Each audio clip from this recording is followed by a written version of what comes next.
Bonjour à tous, nous sommes le premier dimanche de Carême 2021 et je voudrais simplement m'adresser à vous pour vous souhaiter un très très bon Carême. Qu'est-ce que c'est qu'un bon Carême?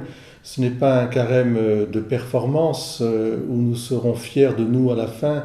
Ce ne sont pas les œuvres extérieures qui sont les plus importantes, comme nous le dit le Seigneur, mais c'est de nettoyer le fond de nos cœurs pour que nous puissions être accordés à la grâce de Pâques.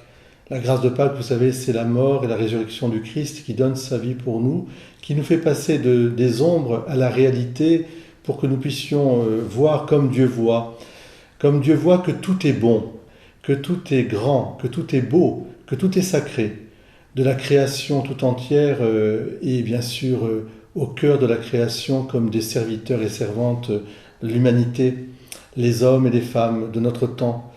Dans ce temps de pandémie, eh bien, je crois qu'il est important d'accorder nos cœurs à ce désir de la Pâque pour transfigurer le temps présent, pour y voir toujours la présence de Dieu, malgré toutes les difficultés que nous pouvons rencontrer. Et je pense à vous, chères familles, chers parents, grands-parents, chers enfants aussi, qui vivez dans des temps difficiles. Je pense en particulier aussi à ceux qui travaillent, aux entrepreneurs, aux commerçants et artisans.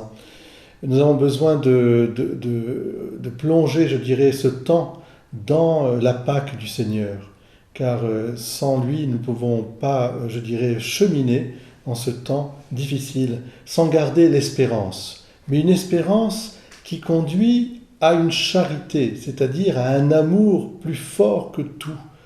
Un amour qui donne, un amour qui pardonne, un amour aussi qui se dévoue.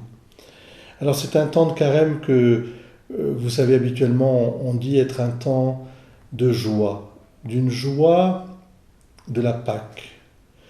Ma joie, dit le Seigneur, sera ton rempart. Si vous voulez, en travers ce temps que nous traversons, garder au fond de votre cœur et partager votre cœur aux autres, il faut vous revêtir d'un habit de joie. Non pas des mines de carême, non pas des airs renfrognés, ou des airs accusateurs, encore pire avec des paroles qui divisent, mais au contraire une joie qui vient de cette certitude que tout concourt à ceux qui aiment Dieu à travers le service du prochain. Tout est grâce.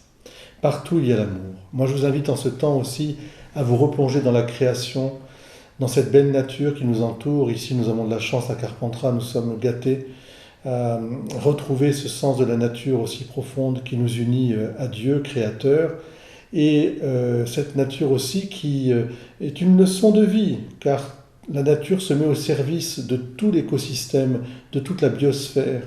On est allé sur Mars, on a fait poser des appareils sur Mars, mais je pense que la création tout entière nous rappelle justement que tout est harmonieux, tout est harmonie, et que nous avons à entrer dans cette harmonie de Dieu qui n'a qu'un seul mot, le don de soi pour les autres. Eh bien, que ce carême soit un renouvellement de ce don de soi pour les autres.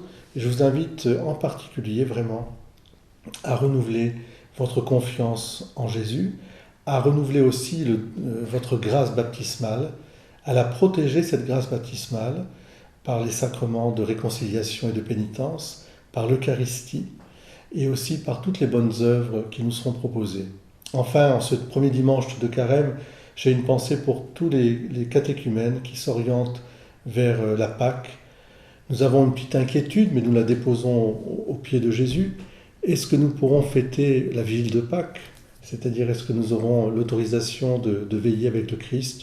Certainement, le Seigneur le sait déjà et nous pourrons nous adapter de toute façon, mais nous ne manquerons pas de fêter Pâques avec, dans la joie, des catéchumènes qui deviendront des néophytes. Que ce parcours des catéchumènes qui vont vers la Pâque soit aussi une aide pour nous, un cheminement. Je vous souhaite à tous une très très belle entrée dans Carême. Dieu vous bénisse.